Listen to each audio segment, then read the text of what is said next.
Ja imam jedan poklon da ponesete gospodinu ministru Jokoviću.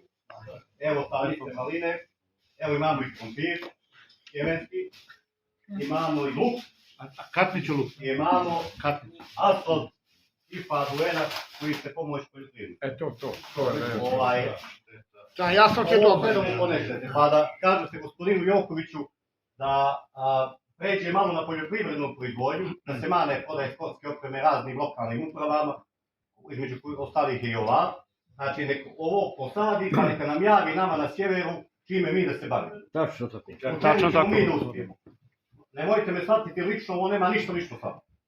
A ovo što mi slušamo, znači godinama, ovo je samo neko slovo na papiru. Mi nemamo ozbiljnu strategiju plasmana proizvoda. Kažete da ljudi prodaju u hotelima, lancima, marketima, kojim? Pa nije ovo Monte Carlo da ima milion hotela.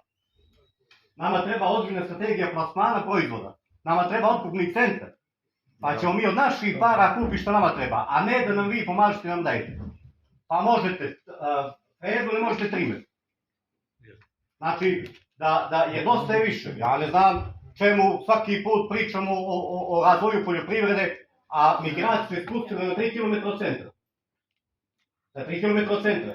Evo, ako griješi, vi recite da griješi. Griješiš, nije na 3 km nego iz centra. Znači, svake godine su desetine miliona evra, stotine miliona evra za poljoprivredu, a mi od toga nemamo ništa. Evo, mi malinari koji ćemo u 12 sati imati protest na ribarevinama, jednostavno smo na rubu propasti. 100 hektara maline u koje je ulagalo Ministarstvo poljoprivrede, odnosno građani Crne Gore, ulagale razni evropski fondovi.